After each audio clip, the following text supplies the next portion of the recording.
Morning. Today we'll be talking about cycloreversions. Basically, when we use the word cycloreversion, this means opposite of cycloaddition. So when we say cycloaddition, it is basically the addition of two acyclic components. First component having m pi electrons, second component having n pi electrons. The two add on to one another to form a cyclic product, which is having m minus 2 pi, n minus 2 pi, and two new sigma bonds are formed. That was cycloaddition. But if it so happens that the cycloadduct which was formed in the course of a cycloaddition reaction opens up to give the acyclic starting materials, then the reaction is called the reverse of cycloaddition or cycloreversion. Therefore, cycloreversion should be something called as the opposite of the cycloaddition reactions. Normally speaking, cycloreversion reactions are extremely simple and occurs under very mild conditions. As I've told it, normally speaking, again, the cycloaddition reactions are reversible in nature. And if they are reversible in nature, that means cyclic ring formation and opening to the reactants should occur simultaneously. That means ring can be formed and then ring can open up to give the starting materials back.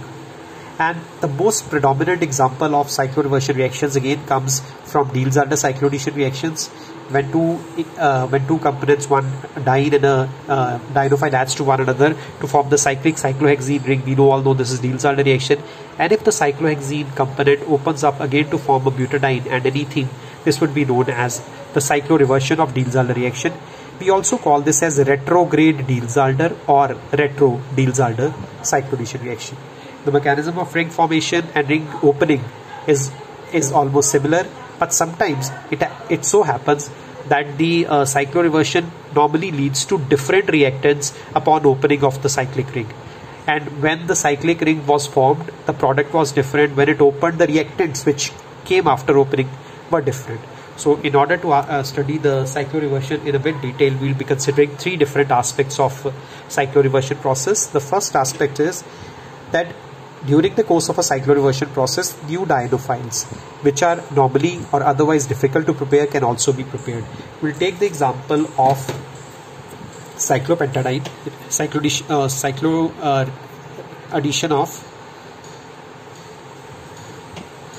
cyclopentadiene with diethyl malate.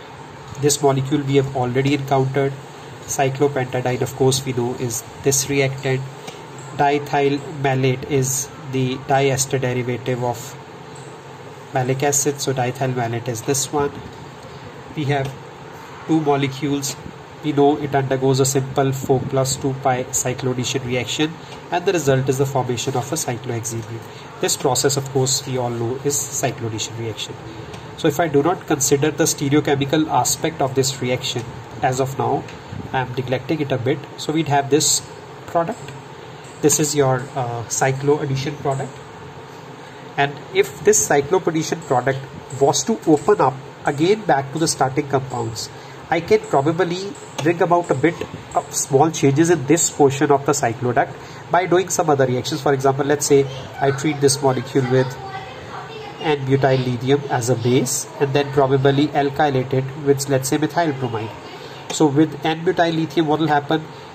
These two methylene protons are acidic in nature, so they can be abstracted with N-butyl lithium. Both the protons are equivalent, so any one can be abstracted. A carbanion will be generated which is enolizable. This carbanion then can further attack the methyl carbon, and hence one of the carbon atoms, if I'm using one equivalent of methyl lithium, would be alkylated. So I would prepare probably an alkyl derivative of the cycloadduct, something like this. Again, I am not here mentioning the stereochemistry. Now what can happen if this product has to open? How do we open up a cycloadduct to give the starting compounds? Before I do the example in this case, let me take a small example in this box. We know butadiene combines with ethene, forms cyclohexene. Now how do I open up this bond is the sigma bonds which were formed was this and this. If this sigma bond again opens up, you can move the arrow in any direction, either in this direction or in this direction. Let's say move the arrow in this direction. This bond breaks. This sigma bond electrons gets converted into the pi electrons between these carbon atoms. This bond breaks and it can get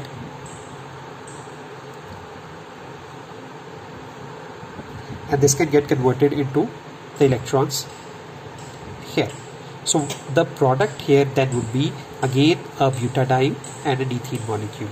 If you have any confusion while writing the product, again you can number these protons or these carbon atoms here, starting from the reactant to the product. See, once the cycloduct has to break, 1,6 sigma bond gets converted into a 1,2 pi bond,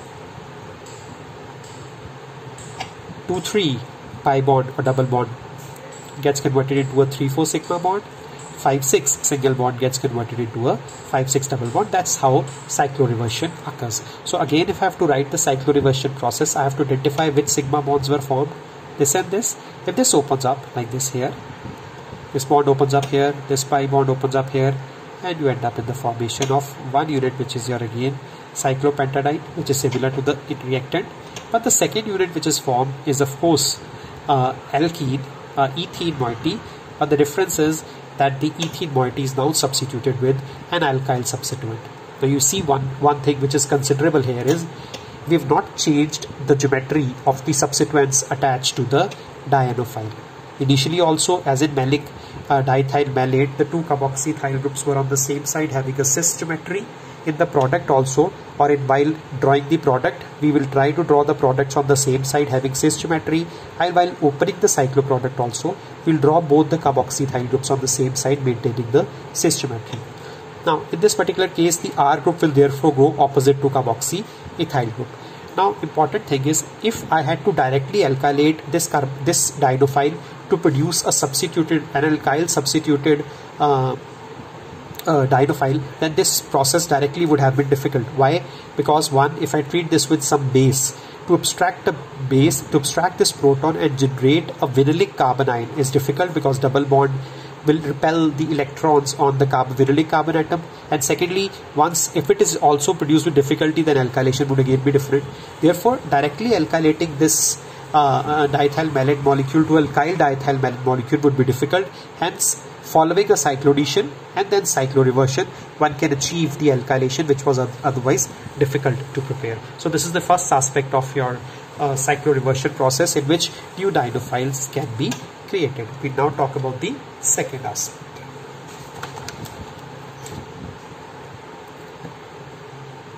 While considering the second aspect, which is important, it is not always important, or at times different bonds are broken. Which bonds are broken? Instead of sigma bonds formed during cyclodation. What do I mean by saying this thing? Leading to different reactants.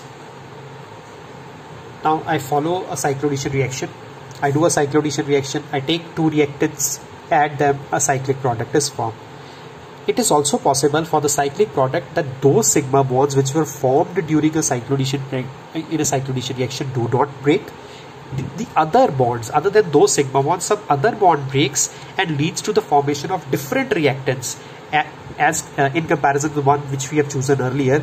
Then this would produce a different kind of a reactant as compared to the ones which we have started with. Now let me explain this with an example. Let me take example 1 here. Let's say I am attempting the cyclodation reaction of cyclohexa 2,4-diene or 1,3-diene. This one, cyclohexa 1,3-diene, and I treat this, let's say, with propargyl nitrile. I hope you understand what is a propargyl group. Propargyl group is any group which has C triple bond C and CH2 here. And if on this carbon atom you have a nitrile functionality, this will be propargyl nitrile. Again, this appears to be a 4 pi component. This appears to be a 2 pi component. I can expect a 4 plus 2 pi cyclodation reaction to start with, leading to the formation of a 6-moment product. Again, in order to write the product, it is simple. I only need to number them. I can number it like this. The terminal atoms of the diene are 1 and 4. The terminal atoms of the dienophile are 7 and 8. There will be a bond formation between the terminal 1 first atom of the diene with 8th atom of the dienophile, 4th atom of the diene with the 7th atom of the dienophile. How do we write the product again? All we need to do is to move the arrows. Once you move the arrows, you'll be able to write the product. The result is the formation of a cyclohexene ring. Keep the numbering which you used in the reactant. So this is 1, 2, 3, 4. 4 has formed a bond with 7. 1 has formed a bond with 8. This was it. 7 and 8 is now double bond. You have a cyanide here, you have a cyanide here. Between 1 and 4 are 2 carbon atoms, 5 and 6. So this is my product of the Diels-Alder cyclodecision reaction of 1 cyclohexa 1,3-diene with propagyl nitrile. Now if this molecule was to open up, if this was Diels-Alder, let me attempt a retro Diels-Alder cyclodecision reaction. Now in case of retro Diels-Alder cyclodecision reaction, what can happen? I'm sorry, I've written a cyanide here. It is only one cyanide here. It doesn't have two cyanides, so one has to be written. It can also happen that this bond breaking, normally speaking, this 1,8 and 5,7 bonds were the one, 4,7 bond was the one which was initially formed in the course of sigma bond, which were initially formed during the cyclodecision reaction. If I don't break this bond, and if this bond breaks in such a way, see, if this bond comes here, right, if this bond breaks, 1,6 breaks and forms a sigma bond between 5 and 6, 4,5 breaks and forms a pi bond between 4 and 7. What has happened? This ethylene flap CH2 is basically broken. 1,6 bond is broken, 4,5 bond is broken. What is left is 5,6 isolated and as a double bond. And what is left with the remainder of the molecule? See, 1, 2, 3, 4, 7 and 8. I am maintaining or retaining the number again here, and a 5 and 6. 1, 2, 2, 3 had a double bond. Now a new bond is pi bond is formed between 1 and 8. A new pi bond is formed between 4 and 7, and at 8 you had a cyno group. So see, in the product of cycloreversion reaction was something different as compared to the reactant of the cyclodecision reaction. So it is not always important or not always common that your cyclodecision and cycloreversion would follow the same course, and same kind of reactants and products will be prepared during these reactions. So we have to keep in mind that there can be difference also. Now one can ask that what is the driving force for the difference, and why it is the 1,6 bond and the 4,5 bond which broke in preference to 1,8 and 4,7 bond. The reason is very simple. You can see the structure of the product here. You see that this product is aromatic, whereas if 1,8 bond and 4,7 bond had to open up, then the product would have been cyclohexa 1,3-diene, which is non-aromatic in nature. Of course, there is a resonance stabilization. There is an aromatic energy associated with the extra stability of the benzene ring, which forces the reaction towards this ring formation in this direction. Hence we prefer, and hence we can say that there will be a preferential formation of this product following a different course. That means Diels-Alder and retro Diels-Alder will follow a different course of action. I'd explain the same thing using another example. Let's talk about example 2 here. And in example 2, let's take a molecule of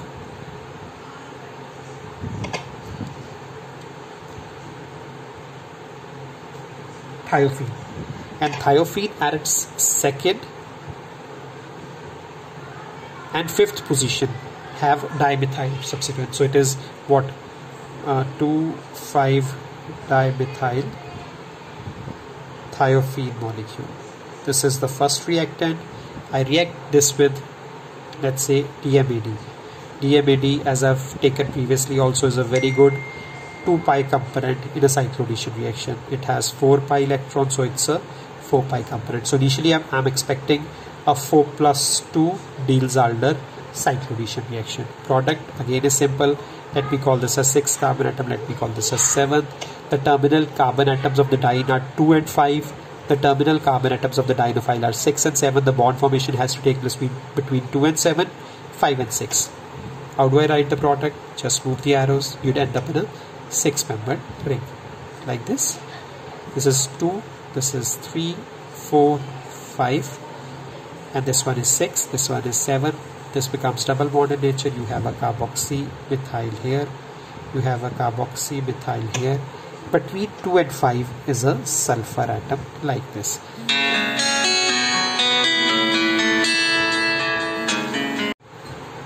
So the Diels-Alder cyclodeciation reaction between this dimethyl thiophene molecule and DMAD leads to a 4+2 cyclodeciation reaction leading to the formation of the cyclohexene ring. Now this molecule can open up in two ways. Either 2,7 bond and 5,6 bond, which were initially formed during the cyclodeciation reaction, could open up in this way. This can come here, this bond can come here, and this bond can come here, leading to the same reactants as same products as the reactants in the cyclodeciation reaction. However, a better and probably a more stable product yielding method of the retro Diels-Alder would be as what we have done previously.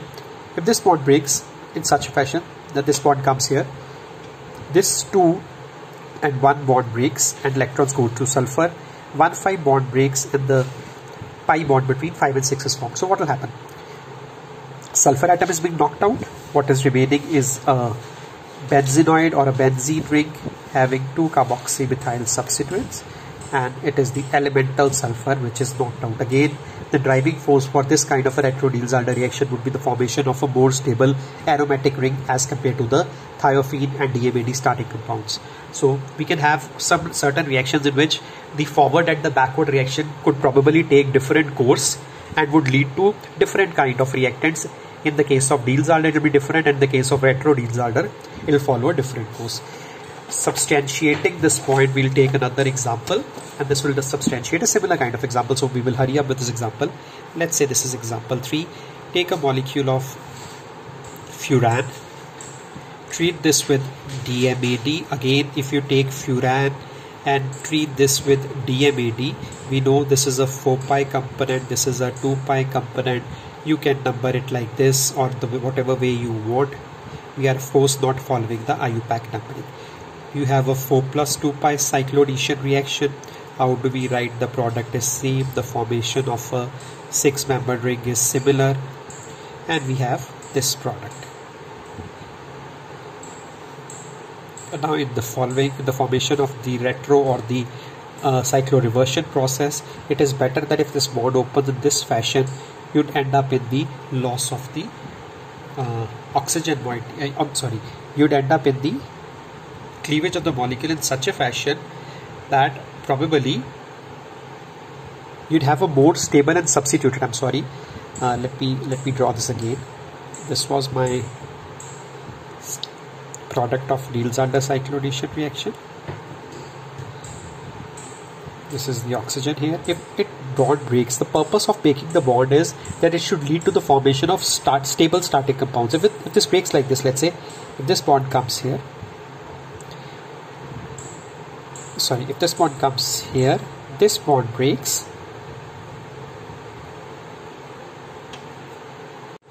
Okay, let's continue. This was the product of the Diels-Alder cyclodeciation reaction. Now, which way this molecule should break? It should break in such a way that it should give stable products. If this breaks in such a way, let's say if this bond comes here and this bond breaks here, this one,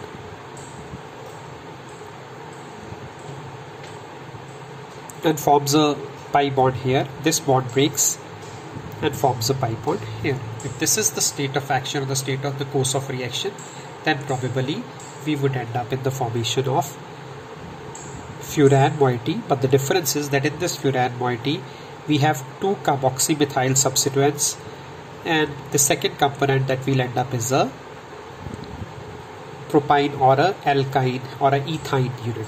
See the difference. In the reactants we had furan and dimethyl acetylene dicarboxylate as starting material. In this case we have substituted furan and alkyne as the starting material. Therefore the Diels-Alder, the retro Diels-Alder reaction follows different pathways while forming a product and while opening the product. And then we'll move on to the last aspect of retro Diels-Alder reaction, that sometimes we can prepare reactive compounds from such kind of retro Diels-Alder cycloreversion or cycloreversion processes which are otherwise difficult to prepare. Now we'll explain this thing by citing an example. Let's say we take an example of a reaction between benzene and dichloroethylene. Let's say it undergoes a 2+2 pi cyclonation. Why at times we write it as 2+2 and sometimes at 4+2? This also depends upon the conditions we are carrying out the reactions.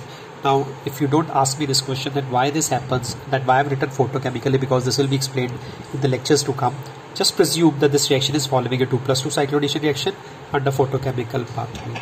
The product of the photochemical of this reaction would be of a 2+2 reaction is this has 2 pi component. This is 2 pi component. The product is the formation of, let's say, this cyclobutane ring like this. Now I treat further this molecule with DMAD, again dimethylacetylene dicarboxylate, and when I treat this with DMAD, this would act as a 4 pi component and DMAD would act as a 2 pi component, as you know. So the result would be a 6-membered ring formation.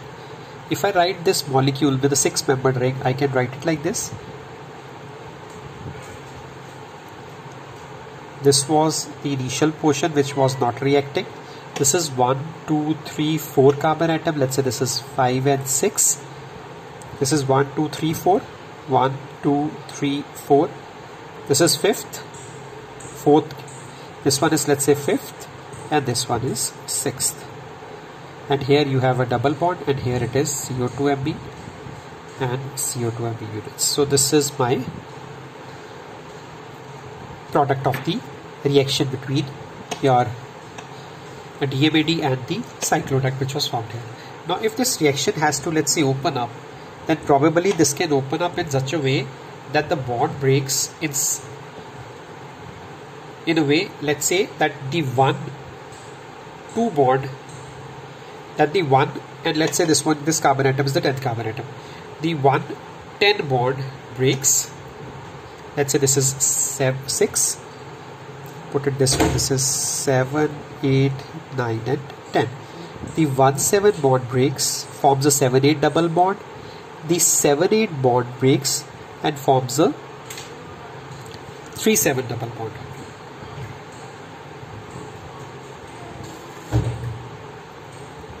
Like this. The result is the formation of a cyclic system having 2 carboxyethyl substituents and a